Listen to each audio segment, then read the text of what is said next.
back to another edition of Higher Education Today. I'm your host, Steven Roy Goodman. I'm here in Coleraine, Northern Ireland, where we're going to be speaking about responsible journalism and in particular how to cover elections responsibly.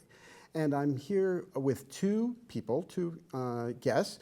To my immediate left is Leona O'Neill, who is a professor at Ulster University. And to her immediate left is Lili Busby, who's a student at Ulster University. Welcome to both of you. Thank you. Well, thank you. Maybe if we could start with you, Leona. So, in terms of responsible journalism, one, how would you define that in Northern Ireland? And two, how do you teach about responsible journalism? I suppose being a journalist in Northern Ireland is quite a tricky occupation. We have a kind of a green and an orange media almost here, where half the population affiliates themselves, I suppose, connects themselves with Ireland and being Irish, and the other half of the population connects themselves with England and being British. And the media fall into those two categories almost. They shouldn't, we're not supposed to be in any way biased, but they do fall into those categories. But to be a responsible journalist here, I always tell my guys when they come into my classroom, you leave your politics, your opinions, everything at the door, and you just be a witness to whatever is happening. So I think that really sums up how to be a responsible journalist in Northern Ireland. You don't let any feelings, your own emotions, your own kind of connections, your own political beliefs sort of taint your story that you're writing. And that's quite hard to do in a place like Northern Ireland, as well as I'm sure America as well, where people their families are so tied to politics, their families are so tied to various beliefs, structures. But leaving all that at the door of the newsroom and just being a witness is how I tell my guys to be responsible in covering stories, just from a witness point of view. Well, and speaking of being a witness, Lili, I believe you were actually a witness to the recent Northern Ireland elections. And in advance, I want to apologize if I use the term Northern Irish, Northern Ireland, the north of Ireland. I don't mean to offend anybody. I don't have any political positions on this. I'm just trying to report on this to an American audience. But you were covering the elections and you witnessed that for RTE. What did you witness and what did you take from that? Well, I think definitely by different wordings for the country, I think that can already give you a summary of what elections are like here. I saw that, on the outside, you see a very divisive system, but when you get into the county centre, you just see a bunch of people trying to get their jobs back. And I think that's really important because, you saw major losses like Nicola Mallon, infrastructure minister. She has a really high profile, but she lost her seat. And, other new MLAs got seats. So I think looking at it from a non-political side, it's a bunch of people trying to get their jobs back, and it can be a really harsh system. And you can just see when you talk to politicians the sort of hurt that they can sort of get from, not their party not doing well, but then you can also see the joy of other politicians and stuff, it's really interesting to see because on TV, politicians are just politicians, but you never realise that they're people as well. Well, they certainly are people, and but in terms of interacting with them, how do you, and maybe I'll throw this to both of you, how do you interact with them in a way without being leading? So if you have a particular position, how do you responsibly report on what that politician or that political leader is saying without leading the audience in a way that may be intellectually not fair?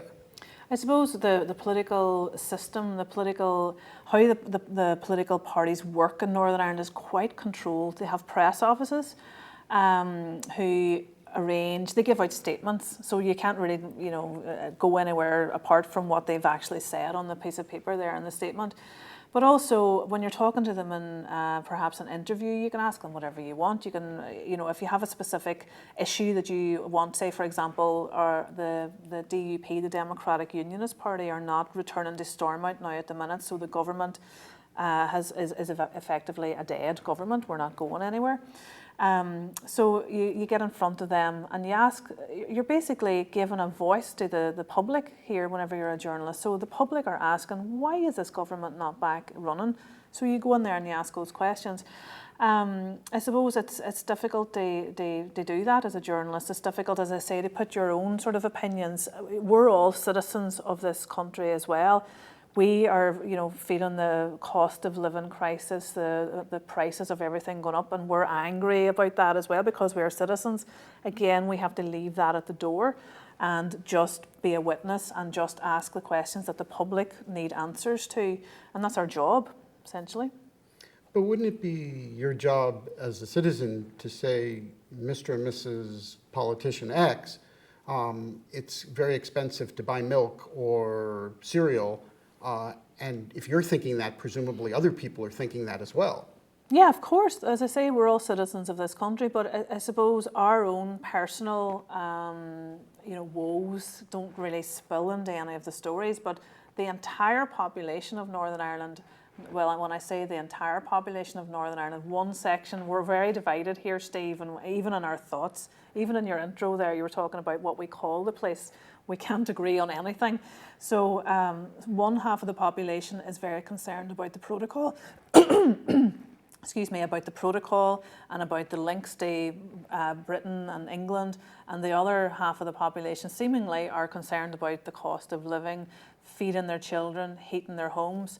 And even that causes division. So it's very difficult as a journalist to gather up what the public's questions are, what the public's concerns are, and then put them to the politicians, because even that issue is so divided. It's difficult to sort of wade through all that stuff and find what the actual crux of the matter is so that the politicians can be held accountable, so we can hold them accountable. Lili, from a student perspective, do you agree with that? Yes, I fully agree with that. And why do you agree with that? I mean, I think that just summarises journalism. Like, you're responsible for getting people's voices heard whilst not making your own voice dominate it. And I just think that's really important to remember, that you're not, like, you're a citizen, but you have to put the citizens' views and stuff rather than your own views out to them. And in terms of, if you don't mind me prying into your student life a little bit, so if you and some other students were debating the election, how do you address the election matters both as a citizen and as a journalism student? Well, I don't know if it's the right way to be, but with my friends, I think I would just, debate as a student. But if it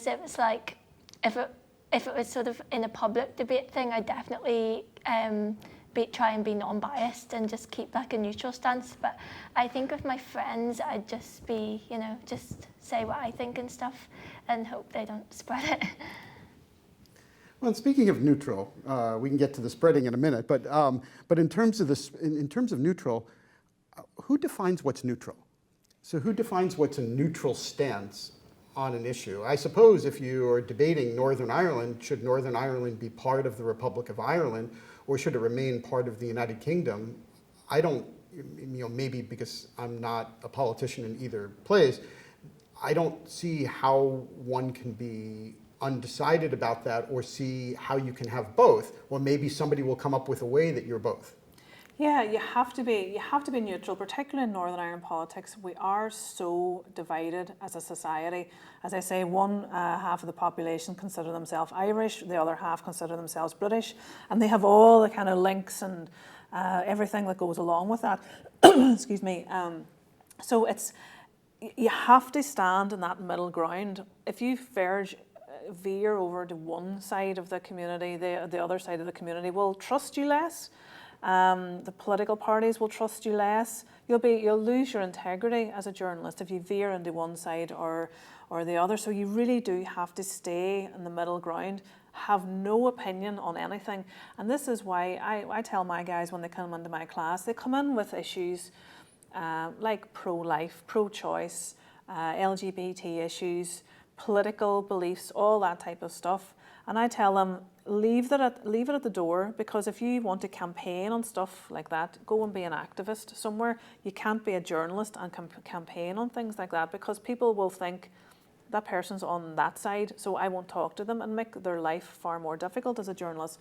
So always take the middle ground, lose your even your kind of rights as a citizen, you know, whenever you do lose your rights as a citizen when you become a journalist, because you can't campaign on all these different issues, because you can't have a belief in all these different things, make people wonder what your opinion is on one thing or another, but never firm it up, never make it concrete, never make them think, I'm for a united Ireland or I'm for the union with England or anything like that. Stay the middle ground. It's easier. I see a lot of American journalists don't do that. They kind of they go on one side or the other. You know, like particularly the likes of the television channels, and they're criticised very quite strongly for that, and they also. They find themselves perhaps a bit stalled and who will talk to them. People are hostile to them and stuff. So I always tell my guys, stay the middle ground, stay completely neutral, have no opinion in your journalistic life on anything. Obviously, as a human being, you do.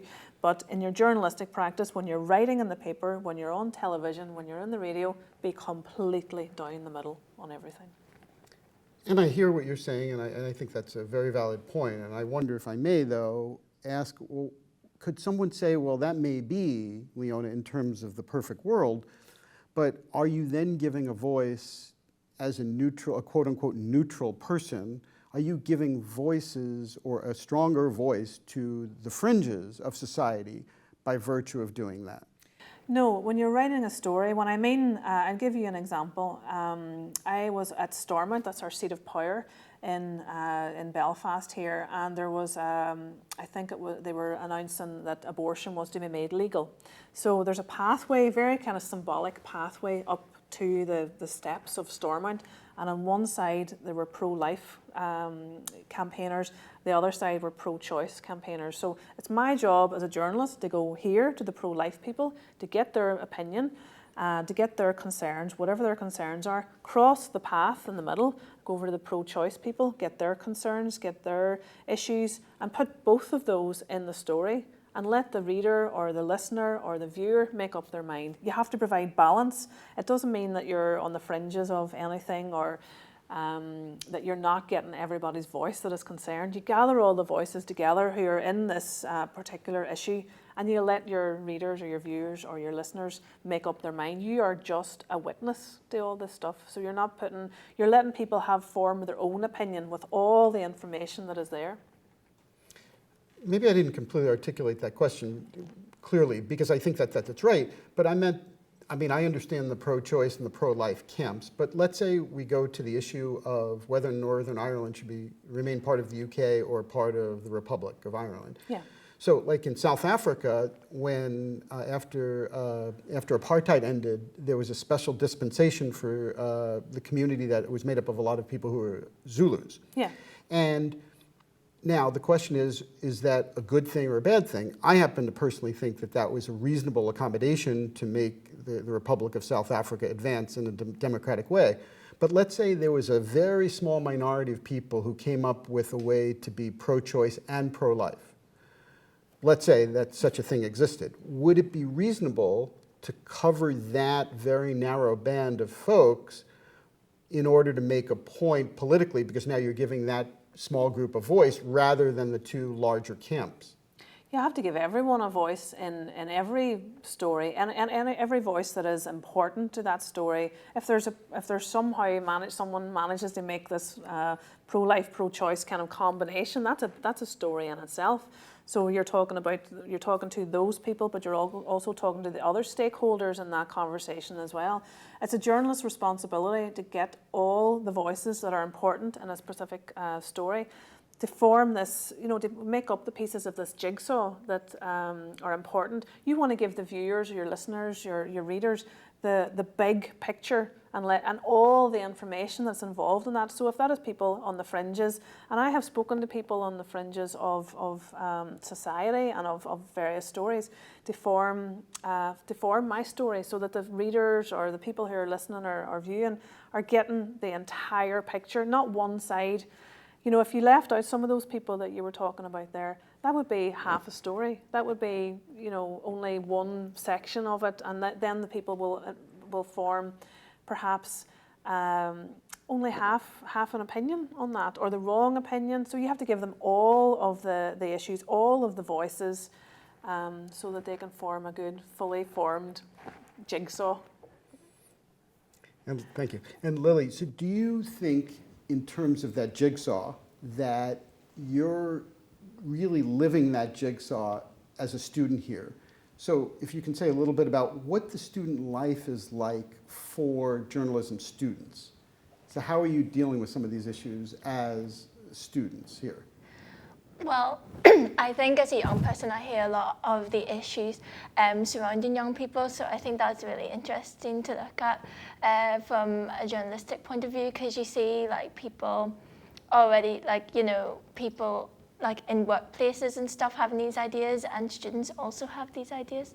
So it's very interesting to see what the future generation's going to think, and it's quite useful to sort of know that before I start the job. Do you take courses besides journalism? So in the United States, our universities, you would be a major. Let's say you were studying journalism or film or political science, and then you would also take other classes about other subjects. If you don't mind me asking, what other classes do you take? Well, I think in this university there's an option to do journalism with a minor subject, so journalism history, journalism and English, but personally I just do journalism. But we do have a media module where we look at things about just society and stuff like that, and politics. Interesting. And do you live on campus? Do you commute to campus? I live on campus. And so for an American viewer who may not know much about Ulster University, how do a lot of students live on campus, or do a lot of people commute? How would you describe student life here? I think the way it's set up is it's mostly first years that would live on campus, and then second, third years would live in Port Stewart, which is about 15 minutes away or something like that. So students do live nearby, but not necessarily all on campus. And why did you choose to go to this university rather than other choices that you may have had? I think because in the future I want to base my journalism in Northern Ireland, and this course is basically tailored to it. It studies Northern Irish politics, and I think that will set me up the best. Fair enough.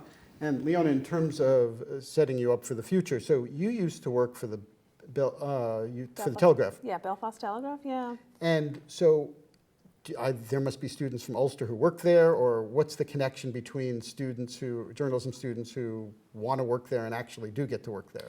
Yeah, well, actually, some of my master's students who are just leaving me now this year are working with the Belfast Telegraph. We have very close connections with all media outlets throughout Northern Ireland. They know that journalists that come out of this programme, they hit the ground running in news outlets, because the way that I do it, the way that other lecturers do it, we give them a real life experience. We have news days here where they act as if they're in a newsroom. You know, they come in, they get press releases, they get breaking news just that breaks through their concentration, and they have to deliver it within 6 minutes.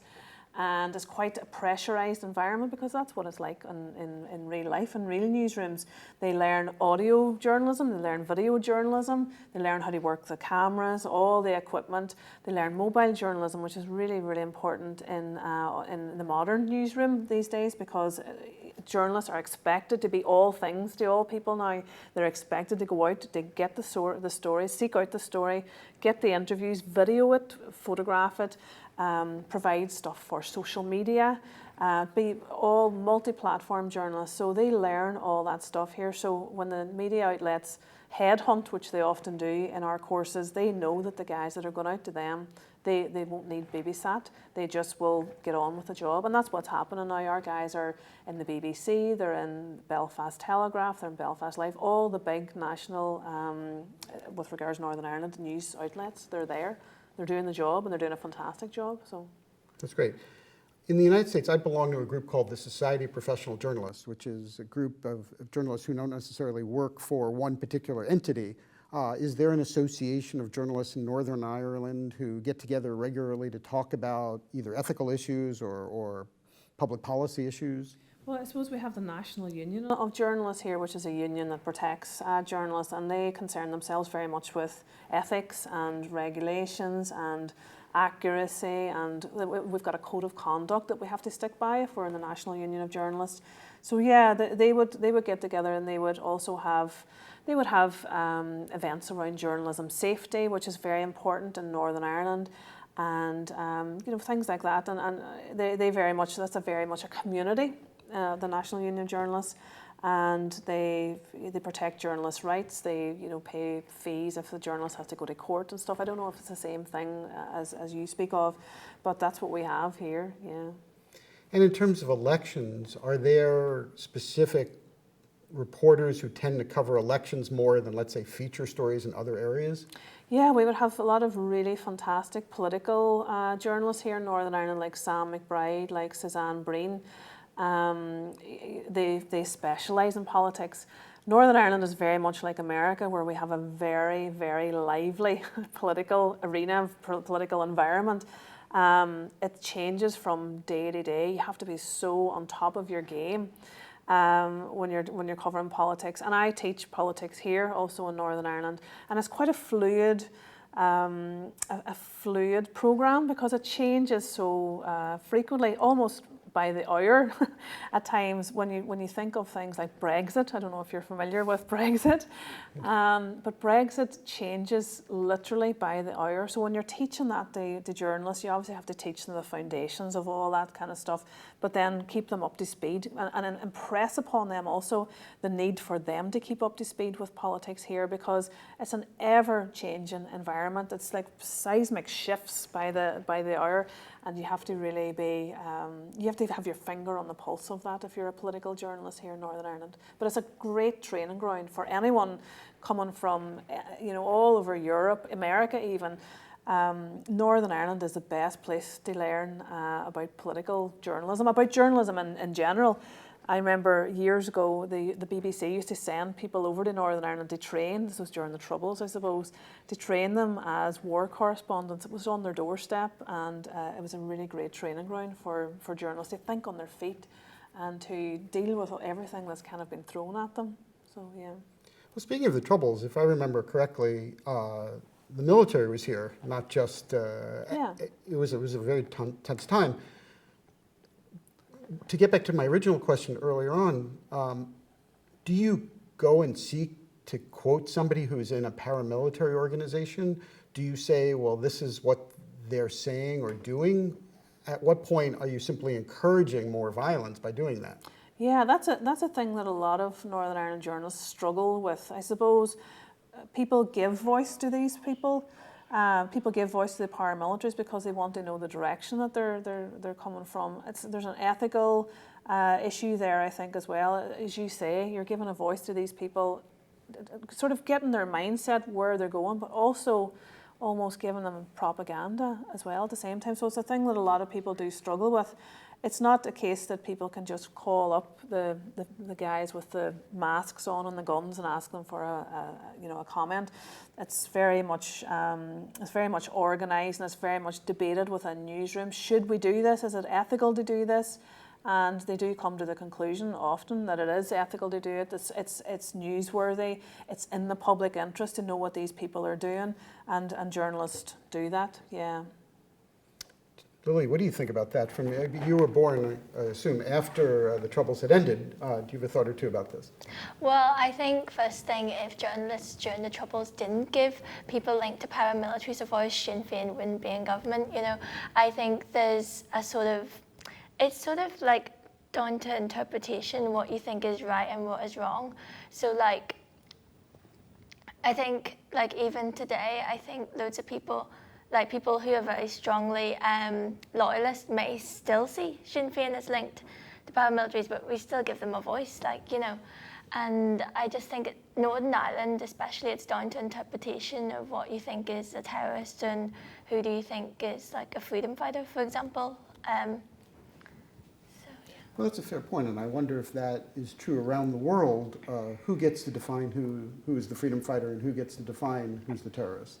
I think that's a really interesting question, and that has led to loads of debates.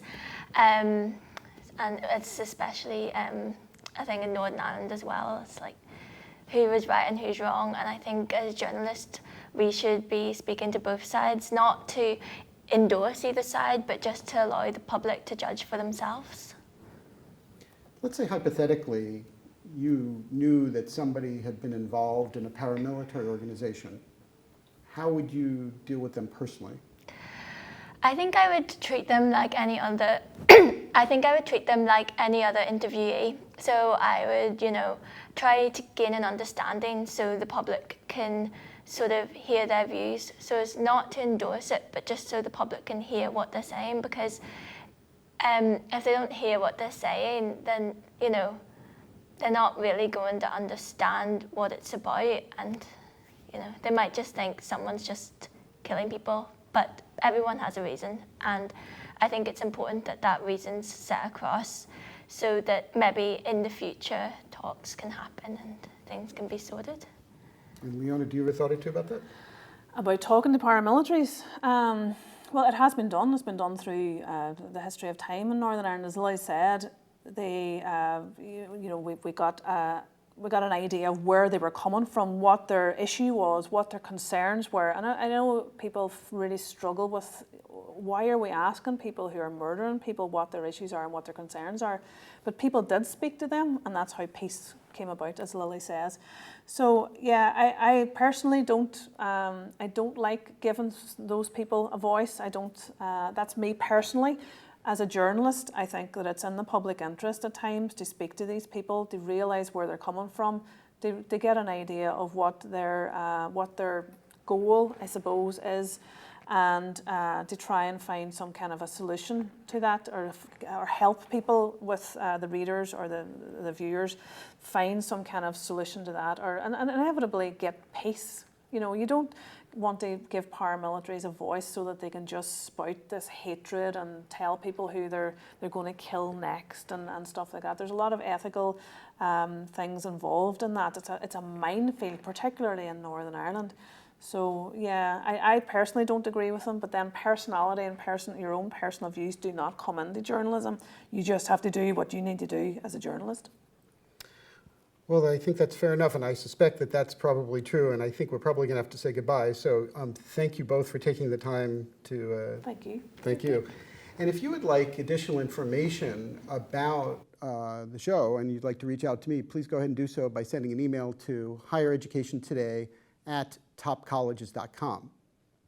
If you'd like additional information about Ulster University, please go ahead and go to ulster.ac.uk. And thank you for watching. We will continue to bring you quality discussions about important matters in today's college and university world. I'm Steven Roy Goodman, and you've been watching Higher Education Today.